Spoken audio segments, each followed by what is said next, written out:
नमस्कार, बहुत स्वागत है आपका। आप देख रहे हैं स्वराज एक्सप्रेस। मैं हूं आपके साथ राघवेंद्र। रुक करते हैं अब खबरों की ओर। महिला आरक्षण बिल से जुड़ा संविधान संशोधन बिल सरकार लोकसभा में पास नहीं करा पाई। इसमें संसद की 543 सीटों से बढ़ाकर 850 सीटें करने का प्रावधान था। 21 घंटे की चर्चा के बाद इस पर वोटिंग हुई। लोकसभा में 528 सांसदों ने वोट डाले। पक्ष में 298, विपक्ष में 230 वोट पड़े। लोकसभा में मौजूदा सांसदों की संख्या 540 है। 3 सीटें खाली हैं और बिल को पास कराने के लिए 2/3 बहुमत की जरूरत थी। 528 का 2/3 352 होता है। इस तरह से बिल 54 वोट से गिर गया। वही महिला आरक्षण बिल के गिरने पर 2 और बिल सरकार ने पेश ही नहीं किया, जिसमें परिसीमन संशोधन संविधान बिल और केंद्र शासित प्रदेश कानून संशोधन बिल 2026 शामिल था। वही लोकसभा में नेता विपक्ष राहुल गांधी ने बिल को लेकर सरकार पर तंज कसा। ट्वीट में राहुल गांधी ने लिखा कि उन्होंने महिलाओं के नाम पर संविधान को तोड़ने के लिए असंवैधानिक तरकीब का इस्तेमाल किया है।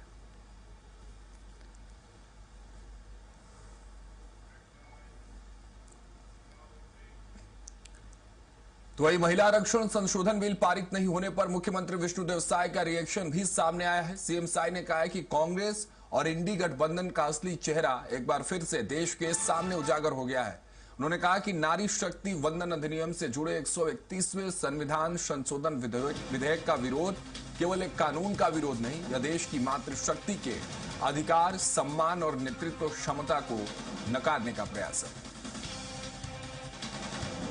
देखिए, नारी शक्ति वंदन अधिनियम पास न होने पर छत्तीसगढ़ के मुख्यमंत्री विष्णुदेव साय ने सोशल मीडिया पर इसके खिलाफ अपनी बात रखी है और विपक्ष का चेहरा उजागर होने की बात भी उन्होंने इस पोस्ट के जरिए कही है। उन्होंने कहा कि इस बिल को नकारना सिर्फ इस बिल का नकारना नहीं है, बल्कि महिला सशक्तिकरण और महिलाओं को अग्रणी बनाने की दिशा में प्रयास को नकारना है।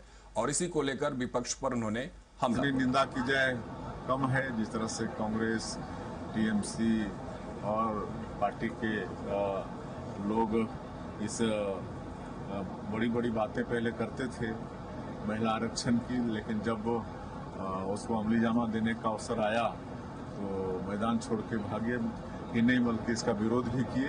तो इसको कभी हमारी माताएं उनको सहन नहीं करेंगी, उसका उनको खामियाजा भुगतना पड़ेगा। हमारे सहयोगी दिलीप साहू और अधिक जानकारी के साथ जुड़ रहे हैं छत्तीसगढ़ से। दिलीप, देखिए, बिल पास नहीं हुआ, इसके बाद बीजेपी के खेमे से अलग अलग रिएक्शन जरूर सामने आ रहे हैं। विपक्ष को घेरने का प्रयास किया जा रहा है और इसी सिलसिले में मुख्यमंत्री विष्णुदेव साय ने भी सोशल मीडिया के जरिए और बयान के जरिए विपक्ष को घेरा है।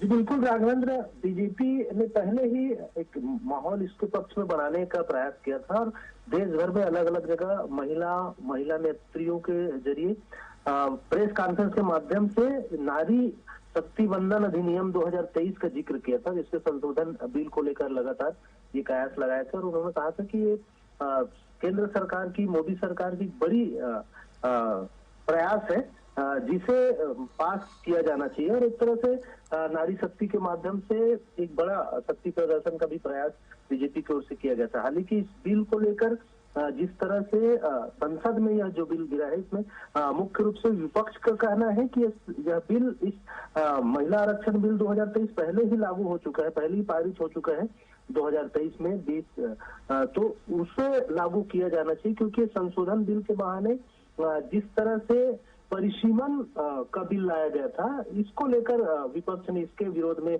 जो है वो तमाम चीजें जो वोटिंग की है। लेकिन हालांकि इसको लेकर अब अलग अलग बयानबाजी का दौर शुरू हो गया है। सीएम विष्णुदेव साय ने साफ तौर पर कांग्रेस और इंडिया गठबंधन पर एक तरह से निशाना साधा है। उनका कहना है कि कांग्रेस और इंडी गठबंधन का असली चेहरा एक बार फिर देश के सामने उजागर हो गया है और नारी शक्ति वंदन अधिनियम से जुड़े 131 संविधान संशोधन विधेयक का विरोध जिस तरह से किया है, यह न सिर्फ कानून का विरोध है, बल्कि मातृशक्ति के अधिकार और सम्मान और नेतृत्व क्षमता को नकारने का प्रयास है। इस तरह के आरोप लगाए हैं उन्होंने। जी ठीक है, बहुत शुक्रिया दिलीप हमारे साथ जुड़ने के लिए तमाम जानकारियों के साथ। तो देखिए, वो आपको सोशल मीडिया प्लेटफॉर्म पर जो सीएम विष्णुदेव साय ने बात रखी है उसकी तस्वीर भी हम आपको दिखा रहे हैं, किस तरह से विपक्ष को लगातार अब घेरने की कोशिश एनडीए की तरफ से की जा रही है।